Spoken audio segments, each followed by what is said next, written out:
juggle personalities and? Well, it's obviously very important at the beginning to spend a lot of time with them and try and pick their brains as much as you can to try and understand their personalities as best as you can. Obviously, everyone's different, so you need to be very open-minded about that. You need to be true to yourself and stick to your beliefs on what the right structure is and what you think your structure as a coach is. But you also need to be able to deviate from that a bit depending on the player that you're working with. But I think you can only find that balance after spending some time with the player, after understanding their behavior on and off the court, what makes them happy, what doesn't make them happy, what makes them play well on the court. But it's, like I said, it's just very important at the beginning to spend a lot of time with the player, having very truthful conversations, which is always very important at the beginning to make sure you're both on the same page.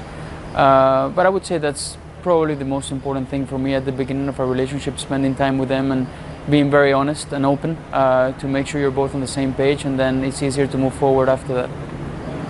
I've watched you courtside during matches when one of your players has been out there, and there is almost like a bit of a calmness, there's a bit of applause, you'll utter a couple of words of encouragement, but how do you control the nerves?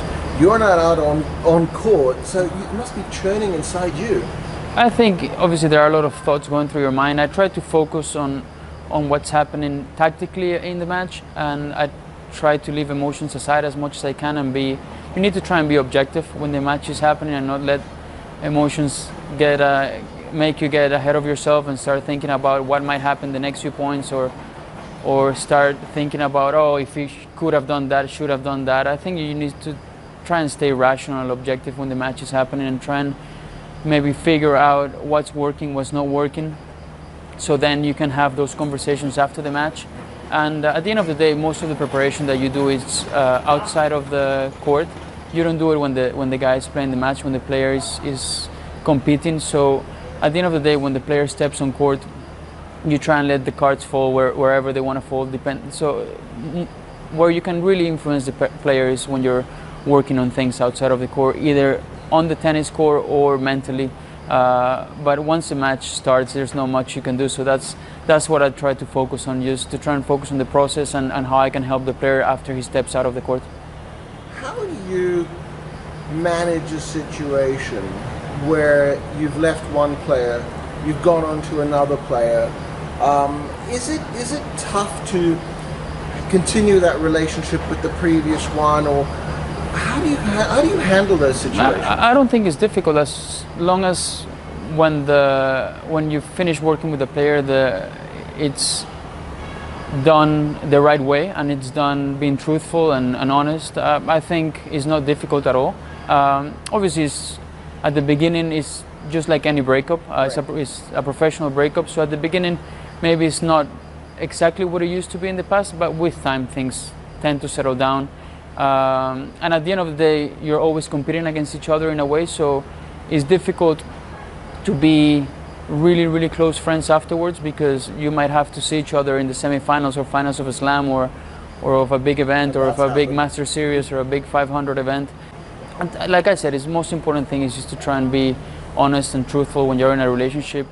And the media can have a tendency to beat up things and churn it around, and again, it comes down to how professional you are and the people that you're working with, they're professionals, and be able to put all that to one side. Yeah, I think that's just part of the media's job. I think they do a great job at it, not only in tennis, but in all the other sports. You just need to try and be objective when you're reading the news or reading what they have to say.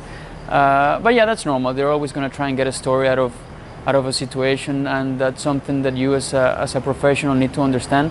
I need to understand it's the media's job to try and engage the reader and engage the viewer as much as they can. So as long as you're doing the right things on a day-to-day basis, and you understand that you're trying to do what's best for your player, that's all you can do at the end of the day. That's all that really matters at the end of the day. And my last question to you, what is the best part of your job? My profession is one that you can have an impact on an individual, and once you see that you're having, even if it's a small impact in some areas of the game, or even in some areas of the mindset of the player, I think that's very fulfilling, at least for me. So I enjoy that very much. Obviously, watching the player win and achieving their life goals is something that makes you extremely happy.